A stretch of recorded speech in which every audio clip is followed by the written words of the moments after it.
Hello, this is Michaela Nolan, and I am here interviewing Sharon Nolan, my mother, who is 48 years old, on racial equality. This interview is being held at our house in Goldens Bridge, New York.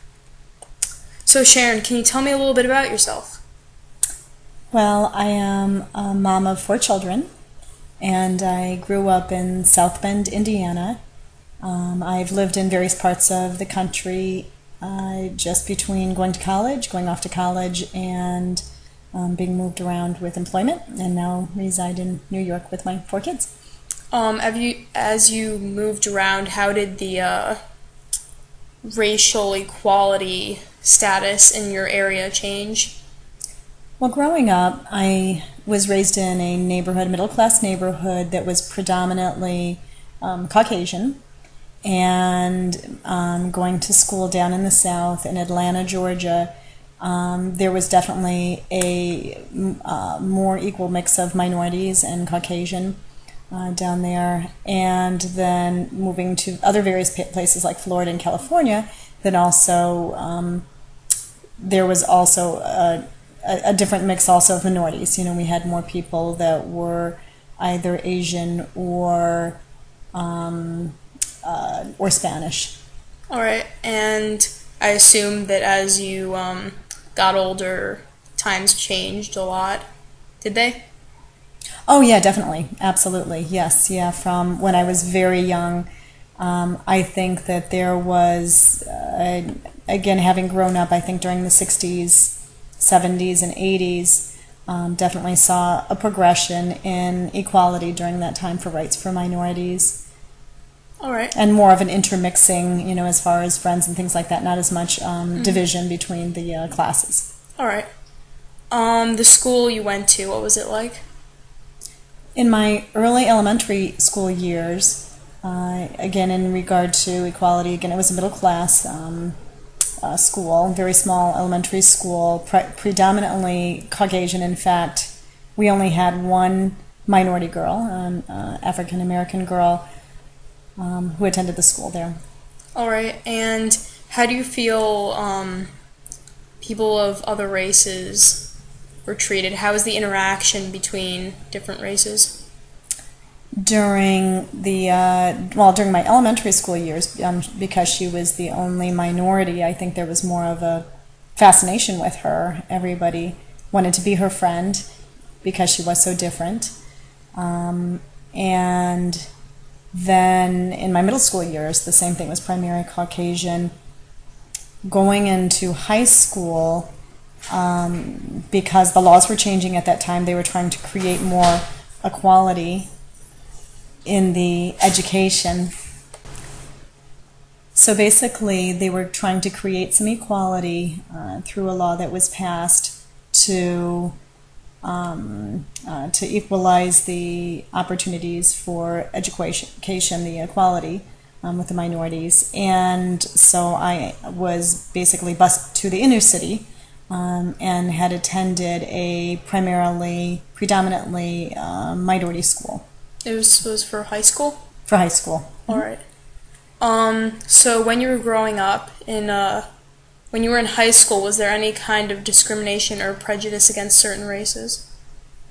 I don't know if there was so much prejudice. There was, I would say, division in the beginning, just because as people were getting to know each other from the various social groups and things like that, I think that there was division on both sides, because they were kind of getting to know each other and they were from different cultures. And all right, so it's not that they didn't mix because of prejudice, it was just because of separate cultures.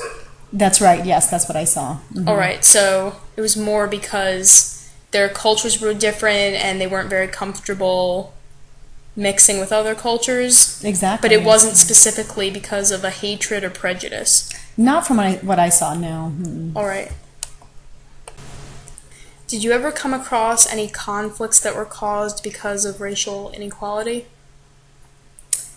There were frequent conflicts between the various races. I don't know if it would be contributed attributed to racial inequality. More, again, as we were saying, is the social divisions because of the cultural differences. I don't know if it would be quote the racial inequality. All right. Was in this situation, when you have the different cultural groups, did one group feel differently about another culture? Did they feel any kind of negative feelings about another race at all? I think there was probably some of that on both sides. Again, because of their differences that they saw, I think that there was some feelings of intrusion from the people in the school that had been there, and that was their school and their territory, and the influx of the suburban white kids that were coming into to what was their to what was their school, basically. I think there was some of that, and then also then on the other side too is just a misunderstanding of not being able to relate to people that they weren't used to being around in many cases. Did you ever become involved in any conflicts because of the separation of cultures?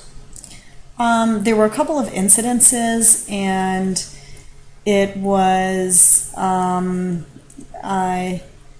again, just because there had been a lot of anger with me coming into the school, being an outsider. I know that people weren't comfortable with me being there to an extent.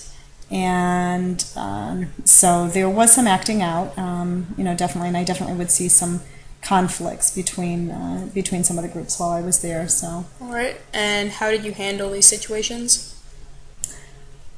I would normally try to, again, because I was in the minority coming into the school, is I would normally try and resolve the conflicts quickly so that they didn't escalate.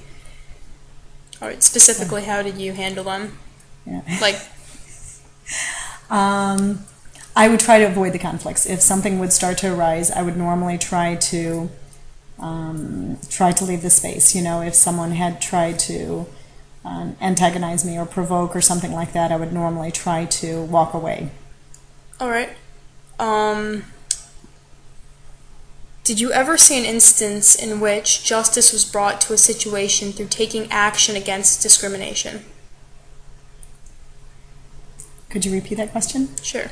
Did you ever see an instance in which justice was brought to a situation through taking action against discrimination?